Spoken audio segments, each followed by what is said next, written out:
I almost gave up, but then 2 days later I got the email that made me realize we can do it. In my last video, I told you about the business that me and my husband recently launched and all the little failures we ran into along the way. Now, I want to share how I got accepted to a wholesale platform called Faire. Spoiler alert, it took some stubbornness and creativity. Maybe I should first explain why I want to get accepted to Faire in the first place. And while I do it, watch me pack the first wholesale order I ever made. So basically, Faire is a place that connects buyers and makers like me. Nobody knows about me and getting customers is really hard. So for me, landing even one wholesale order could make a huge difference.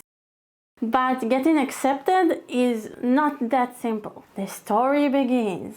So I started a new business making candles. After building a solid product line, I knew I wanted to get them into shops. And the best platform for that? Faire. So I applied and immediately put on the waiting list. They said a response in up to 30 days. Well, guess what? 30 days have passed and no response. What a shocker. And I tried again and again. Every week I filled up the application and every time the same response. You'll hear back in 30 days. So now it felt like mission impossible. It felt like every time I fill up an application, they push it to the bottom. So frustrating! But I wasn't ready to give up. I believed in my unique style and beautiful candles. I'm a designer. And most of all, my vision. I knew that if an actual human will check my application, I'll get accepted in no time. So I decided to take another approach. I emailed Faire directly. And I also did something out of the box. I signed up as a buyer on the platform. Sounds weird, but bear with me. That way I was trying to connect with someone on their team. But then I got to customer support. Or should I say AI support? Who knows?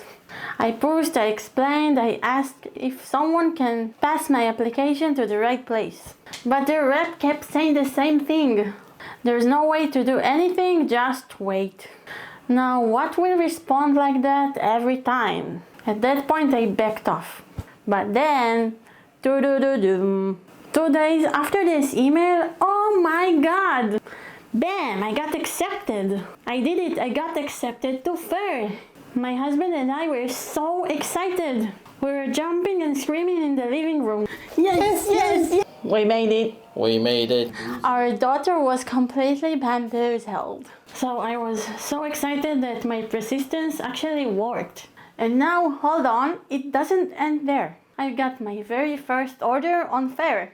We backed it with so much love, and while we prepared this order, Oz came up with a new candle idea. When he described it to me, my eyes lit up, and I immediately jumped up to make it.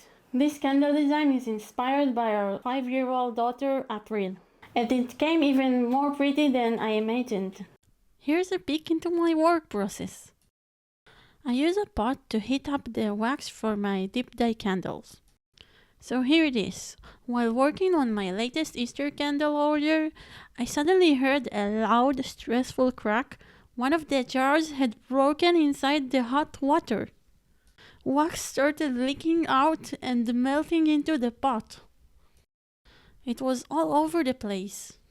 Now I had boiling water, floating wax, steam everywhere, and broken glass hiding somewhere inside.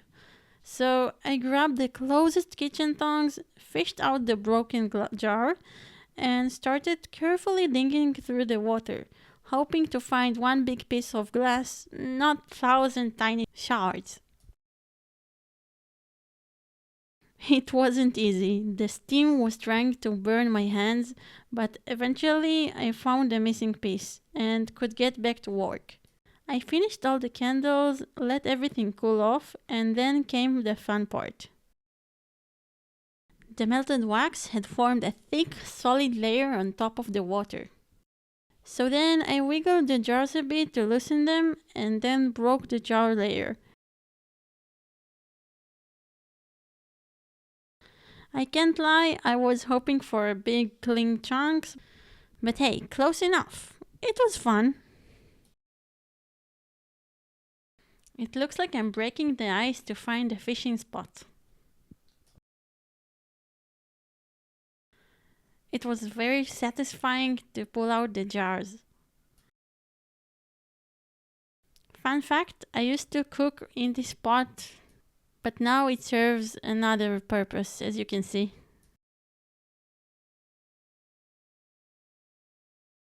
By the way, do you see these 4 cool swirly pastelic candles? It's a new variation I made. I'm thinking about adding it to the shop, but I think I still have some work to do. I want the edges to be a bit smoother and it's a bit rough. This thing was holding me back on my process to make the candles. As much as I don't want to, I think I have to invest in better equipment.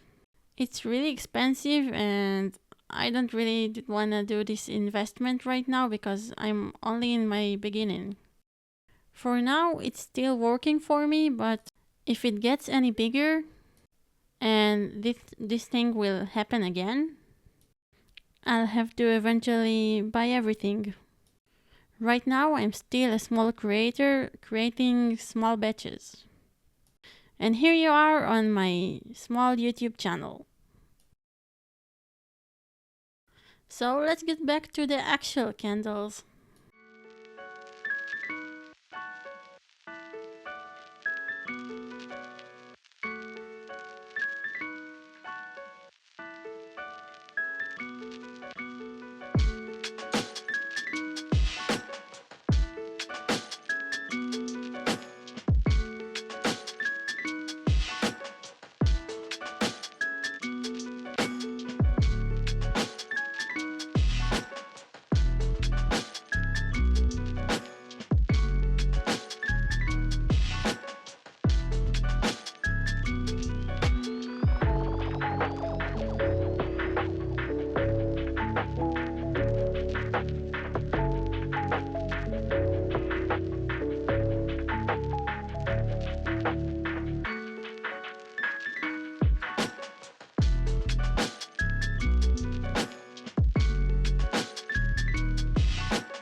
And on a serious note, guys, come on.